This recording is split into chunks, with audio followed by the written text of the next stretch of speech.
அன்பு நேயர்களுக்கு இனிய வணக்கம். கும்பம் ராசிக்கார நேயர்களுக்கு நம்ம இன்னைக்கு வீடியோ பதிவுக்கு முழுமையாக போகிறதுக்கு முன்னாடி முருகரை மனதார வணங்கிட்டு வீடியோ பதிவுக்குள்ளே போகலாங்க.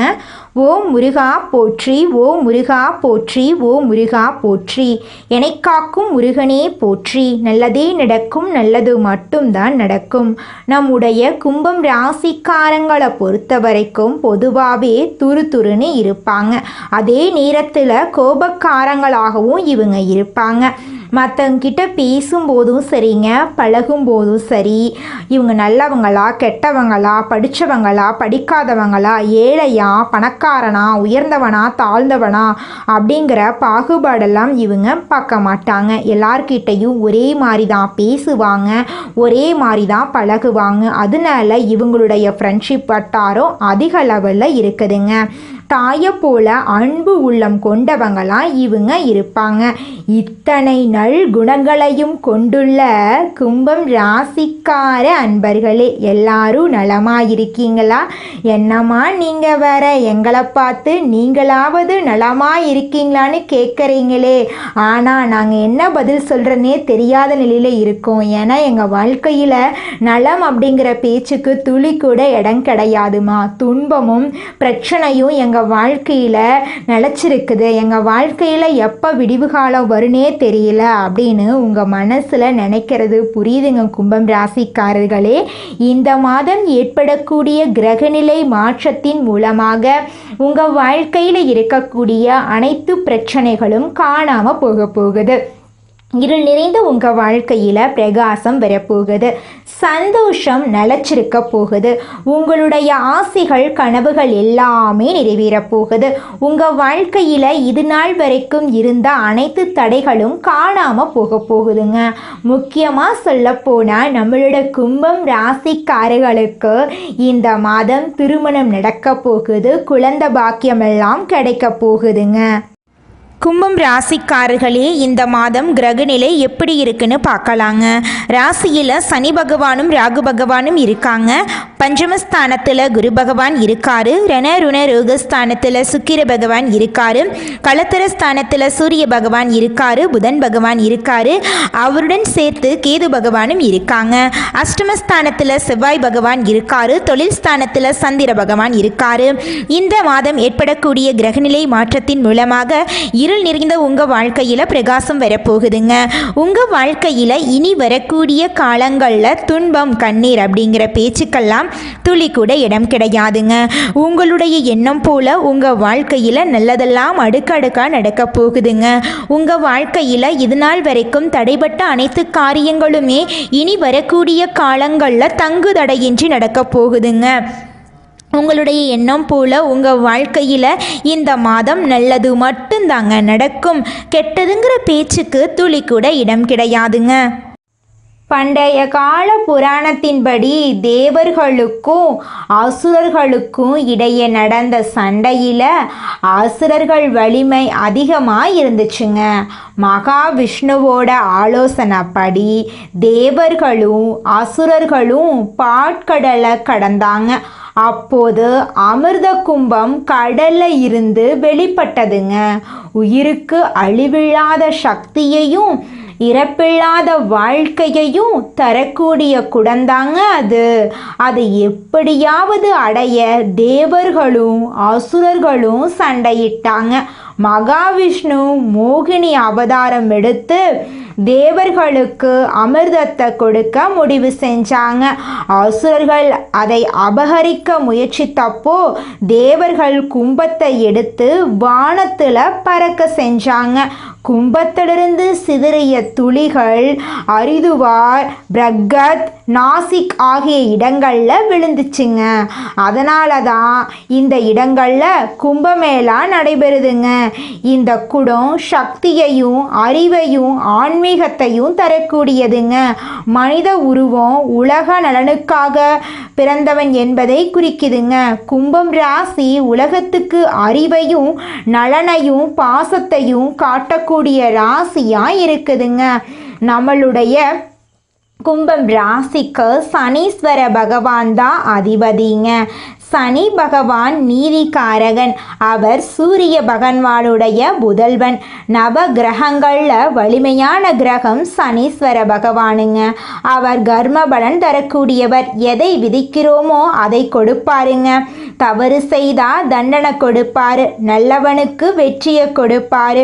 கும்பம் ராசிக்காரங்க புதிய யோசனைகளை கொடுக்கக்கூடியவங்க. மற்றவங்க ஒரு மாதிரி யோசிச்சா இவங்க மாற்றி யோசிப்பாங்க. புது ஐடியாவை கண்டுபிடிப்பதில் இவங்க வல்லவர்களாக இருப்பாங்க. மனித நேயத்தோடு இருக்கக்கூடியவங்களாக இவங்க இருப்பாங்க. மனசு ரொம்ப பெருசு. பாசம், அன்பு, குடும்பம் என்று இருப்பாங்க. பாசத்துக்காக உயிரை கொடுக்கக்கூடியவங்களாக இவங்க இருப்பாங்க. உதவி செய்யணும்னு ஆசைப்படக்கூடியவங்களாக இருப்பாங்க. தைரியமும் சுய நம்பிக்கையும் அதிகமாக இருக்கக்கூடியவங்களாக இருக்காங்க. ஒரு முடிவு எடுத்துட்டா அதை யாராலையும் மாற்ற முடியாது. இவங்களுடைய அறிவாற்றல் அதிகங்க. புது விஷயத்தில் கற்றுக்கிறதுல இவங்களுக்கு ஆர்வம் அதிக லெவலில் இருக்குதுங்க. கும்பம் ராசிக்காரங்க சுதந்திரமாக இருக்கணும்னு ஆசைப்படுவாங்க. எந்த கட்டுப்பாடு போட்டாலும் இவங்களுக்கு பிடிக்கவே பிடிக்காதுங்க. இவங்க நினைக்கிற மாதிரி தான் எல்லாமே நடக்கணும் அப்படின்னு நினைக்கக்கூடியவங்களாம் இவங்க இருப்பாங்க. ரொம்பவே கற்பனையில் மூழ்கக்கூடியவங்க. நாளைக்கு என்ன செய்யணும் அப்படின்னு திட்டம் போடக்கூடியவங்க. பிடிவாத குணம் அதிகமாக இவங்க கிட்ட இருக்கு. தான் கருத்துக்கள் தான் சரி அப்படின்னு மற்றவங்க கிட்ட பேசிட்டு இருப்பாங்க. மற்றவங்களுடைய உணர்ச்சியை புரிஞ்சுக்க மாட்டாங்க. கும்பம் ராசிக்காரங்களுடைய பலம் அப்படின்னு எடுத்துக்கிட்டா புது புது சிந்தனை, பிறருக்கு உதவுற மனசு, தைரியம், அறிவு. இவங்களுடைய பலவீனம் என்ன அப்படின்னா பார்த்தீங்கன்னா சுதந்திரத்தை யாரும் கட்டுப்படுத்த முடியாதுன்னு நினைப்பாங்க. ரொம்பவே அட்வான்ஸாக யோசிப்பாங்க. பிடிவாதம், நம்ம சொல்கிறது தான் நடக்கணும், நம்ம சொல்கிறத தான் கேட்கணும்னு நினைப்பாங்க. மற்றவங்களுடைய ஃபீலிங்ஸை புரிஞ்சிக்கவே மாட்டாங்க. நம்மளோட கும்பம் ராசிக்காரங்க எந்த திசையில் தலை வைத்து படுக்கக்கூடாது. இந்த உலகத்தில் யாருங்க கோடீஸ்வரன்? கோடி கோடியா பணம் வச்சிருக்கிறவங்களா, பிடிச்ச உணவுகளை சாப்பிட்றவங்களா, பிடிச்ச உறவுகள் கிட்ட பேசுறவங்களா? இதுல யாருமே கோடீஸ்வரன் கிடையாதுங்க. யார் ஒருத்தவங்க நோய் நொடி இல்லாம, மனக்கவலை இல்லாம நிம்மதியா தூங்குறாங்களோ அவங்க தாங்க இந்த உலகத்திலேயே சிறந்த கோடீஸ்வரன். அப்பேற்பட்ட கோடீஸ்வரன் ஆகக்கூடிய யோகம் உங்களுக்கு இந்த மாதம் அமைஞ்சிருக்குதுங்க. உங்க வாழ்க்கையில இனி வரக்கூடிய காலங்கள்ல கவலை, கண்ணீர் அப்படிங்கிற பேச்சுக்கெல்லாம் துளி கூட இடம் கிடையாதுங்க. இது நாள் வரைக்கும் உங்களுடைய மனசில் இருந்த மனக்கவலைகள் எல்லாம் இனி வரக்கூடிய காலங்கள்ல காணாம போகுதுங்க. நீங்க சந்தோஷமான ஆரோக்கியமான வாழ்க்கைய இனி வரக்கூடிய காலங்கள்ல வாழ போறீங்க. உங்க வாழ்க்கையில சந்தோஷம் நிலைச்சிருக்க போகுதுங்க. மனிதனா பிறந்த ஒவ்வொருவருக்கும் ஆசை இருக்கதாங்க செய்யும். அந்த ஆசைகளை அடைய நம்ம நினைச்சா மட்டும் பத்தாதுங்க. முழு மனசோட நம்மளுடைய ஆசைகளை அடைவதற்கான வழியை ஒவ்வொரு நாளும் என்ன பண்ணணும்னு யோசிச்சு அதற்கான திட்டங்களை தீட்டி உழைச்சிக்கிட்டே இருக்கணுங்க. உழைச்சா நிச்சயமா நம்மளுடைய ஆசைகள் எல்லாமே நிறைவேறிடுங்க. உங்க வாழ்க்கையில இனி வரக்கூடிய காலங்கள்ல உங்களுடைய அனைத்து ஆசைகளும் நிறைவேற போகுதுங்க. அப்படி ஒவ்வொரு மனிதனுக்கும் இருக்கக்கூடிய பொதுவான ஆசை என்னன்னு பார்த்தீங்கன்னா 16 செல்வங்களையும் அடைந்து வாழணும் அப்படின்னு தான் ஒவ்வொரு மனிதனுடைய ஆசையும் இருக்குதுங்க. பணம் வேணும், பதவி வேணும், புகழ் வேணும், கௌரவம் வேணும் அப்படின்னு தான் ஒவ்வொரு மனிதனும் தினமும் வாழ்ந்துகிட்டு இருக்கான். அதை நோக்கிய பயணத்தை தான் ஒவ்வொரு நாளும் மனிதன் வாழ்ந்துகிட்டு இருக்கான். ஒவ்வொரு நாளையும் ரசிச்சு வாழ்றது கிடையாது எந்த ஒரு மனிதனும். போராட்டத்துல தாங்க இந்த உலகத்துல ஒவ்வொரு மனிதனும் வாழ்க்கைய வாழ்ந்துட்டு இருக்காங்க. அப்படிங்கிறத பற்றி பார்க்கலாங்க. கும்பம் ராசிக்காரங்க வடக்கு திசையில் தலை வச்சு படுக்கக்கூடாதுங்க. வடக்கு திசை குபேரனுடைய திசையாகவே இருந்தாலும் தூக்கம் சரியாக வராதுங்க. உடலில் இருக்கிற காந்த சக்தியும் பூமியோட காந்த சக்தியும் சேரும்போது உடம்புல மன அழுத்தம் அதிகமாக இருக்குங்க. கவலைகள் உண்டாகும். உடல் ஆரோக்கியம் சீர்குலையும். உறக்கம் சரியாக வராது. வருமானம் வருமானம் வந்தாலும் கையில் நிற்காது, சேவிங்ஸ் வராது, கடன் பிரச்சனையும் கூடும், வேலை வாய்ப்புகளை இழக்க நேரிடும், உறவுக்காரங்க கிட்ட ஒரு அண்டர்ஸ்டாண்டிங் இல்லாமல் இருப்பீங்க, வீட்டில் சின்ன சின்ன சண்டைகள் வர வாய்ப்புகள் அதிகமாக இருக்கு. மேற்கு திசையில் தலை வச்சு படுக்காதீங்க. மேற்கு திசை வருண் பகவானுடைய திசையாக இருக்கிறதுனால சோம்பல் அதிகமாக இருக்கும். ரொம்ப டயர்டாகவே இருப்பீங்க. எதை செய்யணும்னு நினச்சாலும் ஒரு முன்னேற்றம் இல்லாமல் தடைகள் ஏற்படுங்க. குடும்பத்தில் சண்டைகள் உண்டாகும், சொத்து பிரச்சனை வரும், கோர்ட்டு கேஸ் அப்படின்னு பிரச்சனையெல்லாம் வர வாய்ப்பு இருக்குது. கொஞ்சம் கவனமாக இருந்துக்கோங்க. எந்த திசையில் தலை வைத்து படுத்தா உங்கள் வாழ்க்கைக்கு நன்மைகள் வரும் அப்படிங்கிறத பற்றி பார்க்கலாங்க. நம்மளோட கும்பம் ராசிக்காரங்க கிழக்கு திசையில் தலை வச்சு படுக்கிறது ரொம்பவும் நல்லது. சூரிய பகவானுடைய திசையில் நீங்கள் தலை வைச்சு படுக்கும்போது படிப்பு நல்லா வரும், கல்வி அறிவு எல்லாமே நல்லா இருக்கும், ஆன்மீகம் அதிகமாக ஈடுபடக்கூடிய வாய்ப்புகள் அதிகமாக இருக்கும். கிழக்கு திசையில் சூரியன் உதயம் ஆகிறதுனால ஒளியும் அறிவும் உங்கள் வாழ்க்கையில் மேலும் மேலும் அதிகரிக்குங்க. புது புது விஷயங்களை நீங்கள் கற்றுக்கொள்ள ஆர்வம் அதிகமாக இருக்கும்.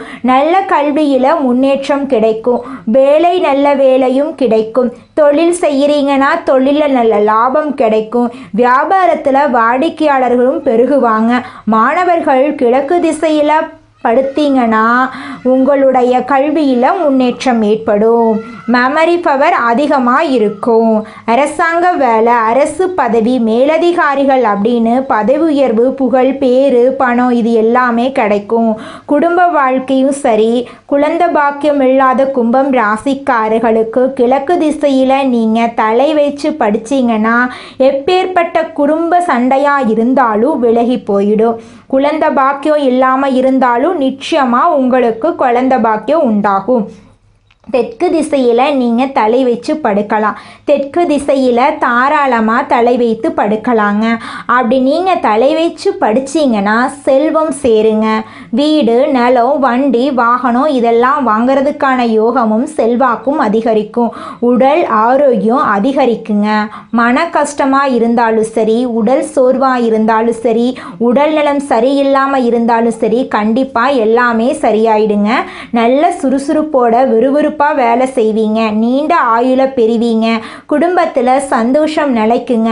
கோடீஸ்வரர் யோகம் உங்களுக்கு கிடைக்க 100% இந்த திசையில் நீங்கள் தலை வச்சு படித்தா நிச்சயமாக வெற்றி உண்டாகுங்க. தொழிலில் நல்ல முன்னேற்றம். நீங்கள் பிஸ்னஸ் வியாபாரம் செய்கிறீங்கன்னா அது நல்லா விரிவுபடுத்த முடியுங்க.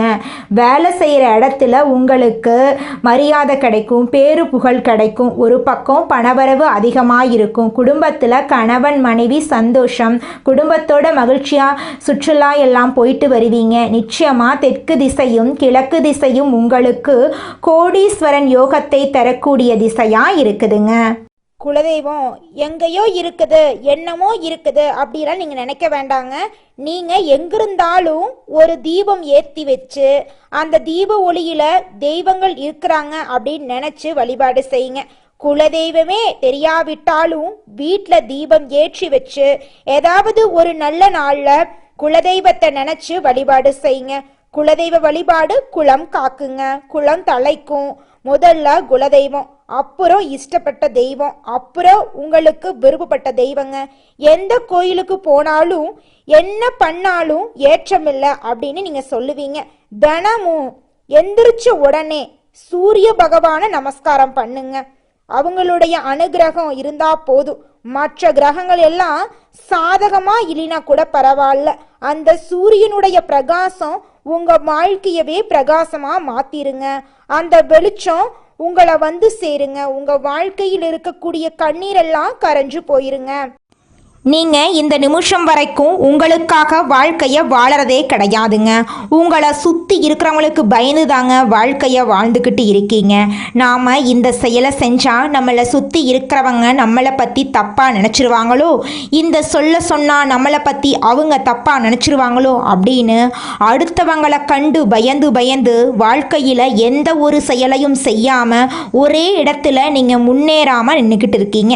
இனி வரக்கூடிய காலங்களையாவது அதாவது யாரை கண்டும் அச்சப்படாமல் கடவுளை கண்டு மட்டும் பயந்தா மட்டும் போதுங்க. வேற யாரை கண்டும் நீங்கள் பயப்பட வேண்டாம். கடவுள் இந்த உலகத்தில் உங்களை எதுக்காகங்க படைச்சிருக்காரு? உங்களுக்காக நீங்கள் வாழணும் அப்படிங்கிறக்காக தான் படைச்சிருக்காரு. உறவுகளுக்காகவும் நண்பர்களுக்காகவும் உங்களுடைய வாழ்க்கையை நீங்கள் தியாகம் பண்ணுறது நியாயம் கிடையாதுங்க. உங்களுக்காக உங்கள் வாழ்க்கையை வாழ கற்றுக்கோங்க. வாழ்கிற வாழ்க்கை ஒரு முறை தாங்க. அந்த வாழ்க்கையை உங்களுக்காக வாழ கற்றுக்கோங்க. நீங்கள் என்னதான் உங்கள் வாழ்க்கையை தியாகம் செஞ்சாலும் உங்களை சுற்றி இருக்கக்கூடிய உறவுகளோ நண்பர்களோ நீங்கள் கஷ்டப்படக்கூடிய சூழ்நிலையில் வந்து உதவுவாங்க அப்படின்னு பார்த்தீங்கன்னா நிச்சயமாக கிடையாதுங்க. இந்த களி உலகத்தில் எல்லாருமே நம்மளை தேவைக்காக தாங்க பயன்படுத்துகிறாங்க. தேவைக்காக தான் நம்மளை பயன்படுத்துகிறாங்களா அப்படிங்கிறத நீங்கள் தெரியாத வரைக்கும் வாழ்க்கையில் முன்னேறாமல் அதே இடத்துல தாங்க இருக்க முடியும்.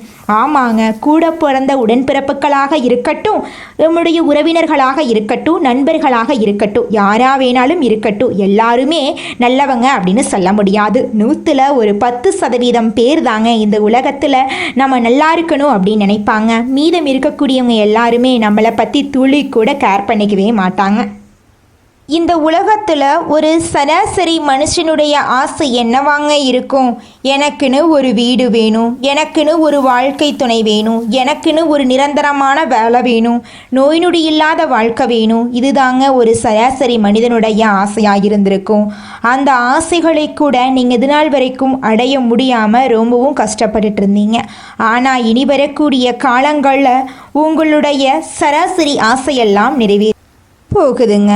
உங்களுடைய மனசில் இது நாள் வரைக்கும் பலவிதமான மனக்கவலை, உடல்நல பிரச்சனை, குடும்ப பிரச்சனை, பண பிரச்சனைன்னு நீங்கள் இது நாள் வரைக்கும் நிம்மதியாக தூங்க முடியாமல் ரொம்பவும் கஷ்டப்பட்டுட்டு இருந்தீங்க. ஆனால் இனி வரக்கூடிய காலங்களில் உங்களுடைய உடல்நல பிரச்சனை, மனப்பிரச்சனை, பணப்பிரச்சனை எல்லாமே காணல் நீராக மறைய போகுது. உங்களுடைய வாழ்க்கையே அழகாக மாறப்போகுதுங்க. கவலை இல்லாமல் நிம்மதியாக நீங்கள் தூங்க போகிறீங்க. நீங்கள் உங்கள் வாழ்க்கையில் இது நாள் வரைக்கும் முன்னேறாமல் இருக்க சில காரணங்கள் இருக்குதுங்க. காரணங்கள் என்னென்னு பார்த்தீங்கன்னா, நீங்கள் ஒருத்தங்கிட்ட பேசும்போதும் சரிங்க, ஒருத்தங்கிட்ட பழகும் போதும் சரி, அவங்க நல்லவங்களா கெட்டவங்களா, நீங்கள் நல்லா இருக்கணும்னு அவங்க நினைக்கிறாங்களா அப்படிங்கிற இடம் பொருள் ஏவல் அறியாமல் நீங்கள் எல்லார்கிட்டையும் யதார்த்தமாக இருக்கீங்க. நீங்கள் எல்லார்கிட்டையும் யதார்த்தமாக இருக்கிறது தப்பு கிடையாதுங்க. நல்லவங்க யார் கெட்டவங்க யாருன்னு அறிஞ்சு செயல்படுறது உங்களுக்கு ரொம்பவும் நல்லதுங்க. உங்களுடைய குடும்ப ரகசியங்களையும் தொழில் ரகசியங்களையும் மற்றவங்க கிட்ட பகிர்றதுக்கு முன்னாடி 1க்கு 2 முறை ஆலோசனை பண்ணுறது உங்களுக்கு ரொம்பவும் நல்லதுங்க. ஏன்னா இந்த உலகத்தில் 100ல் 90% பேர் நீங்கள் நல்லா இருக்கக்கூடாது அப்படின்னு தாங்க நினைப்பாங்க. அந்த 10% பேர் தான் நீங்கள் வாழ்க்கையில் முன்னேறணும் அப்படின்னு நினைப்பாங்க. அந்த 10% பேரை நீங்கள் கண்டுபிடிச்சு அவங்க கிட்ட உங்கள் வாழ்க்கையோட ரகசியங்களை சொன்னீங்கன்னா கூட உங்கள் வாழ்க்கையில் எந்த பிரச்சனையும் வராதுங்க. அந்த 90% பேர்கிட்ட நீங்கள் தெரிஞ்சோ தெரியாமலோ உங்கள் வாழ்க்கையோட நல்லது கெட்டதை ரகசியத்தை சொன்னீங்க அப்படின்னா அதுவே உங்கள் வாழ்க்கைக்கு பெரிய பிரச்சனையாக வர வாய்ப்பு இருக்குதுங்க. அதனால் நீங்கள் ஒருத்தங்கிட்ட பேசும்போதும் பழகும்போதும் எச்சரிக்கையாக இருக்கணுங்க. உங்களை நல்லா இருக்கணும் அப்படின்னு நினைக்கிறாங்கல்ல, அவங்கள அறிஞ்சு செயல்படுறது உங்கள் வாழ்க்கைக்கு ரொம்பவும் நல்லதாக இருக்குங்க. அடுத்ததாக நம்முடைய கும்பம் ராசியில் இருக்கக்கூடிய ஒவ்வொரு நட்சத்திரக்காரர்களுக்கும் இந்த மாதம் எப்படி இருக்குன்னு பார்க்கலாங்க. நம்முடைய கும்பம் ராசியில் இருக்கக்கூடிய முதல் நட்சத்திரம் அவிட்டம் 3, 4ஆம் பாதம். உங்களுக்கு இந்த மாதம் எப்படி இருக்குன்னு பார்க்கலாங்க. வியாபாரத்தில் இது நாள் வரைக்கும் இருந்த போட்டிகள் குறைய போகுது. குடும்பத்தில் சுபகாரியங்கள் ஏற்பட போகுது. நீங்கள் எதிர்பார்த்த அனைத்து காரியங்களும் வெற்றியடைய போகுது. சிலருக்கு குழந்தை பாக்கியம் எல்லாம் கிடைக்க போகுது. உங்கள் வாழ்க்கையில் சந்தோஷம் நிலச்சிருக்க போகுதுங்க. அடுத்ததாக நம்முடைய கும்பம் ராசியில் இருக்கக்கூடிய நட்சத்திரம் சதயம். உங்களுக்கு இந்த மாதம் எப்படி இருக்குன்னு பார்க்கலாங்க. கணவன் மனைவிக்கு இடையே மகிழ்ச்சி கூட போகுது. பிள்ளைகளால் நன்மைகள் ஏற்பட போகுது. உங்களுடைய திறமைக்கு அங்கீகாரம் கிடைக்க போகுது. நீங்கள் எதிர்பார்த்த உதவிகள் உங்களை தேடி வரப்போகுதுங்க. அதுக்கடுத்ததாக நம்முடைய கும்பம் ராசியில் இருக்கக்கூடிய நட்சத்திரம் பூரட்டாதி 1, 2, 3ஆம் பாதம். உங்களுக்கு இந்த மாதம் எப்படி இருக்குன்னு பார்க்கலாங்க. போட்டிகள் நீங்க போகுது, எதிர்பார்த்த வெற்றி கிடைக்க போகுது, மனசுல தன்னம்பிக்கை உண்டாக போகுது, எல்லா கஷ்டங்களும் நீங்க போகுது, எதிர்பார்த்த காரியங்கள் உங்களுக்கு சாதகமா முடிய போகுதுங்க. உங்க வாழ்க்கையில இந்த மாதம் நல்லது மட்டும்தாங்க நடக்கும். நன்றி, வணக்கம்.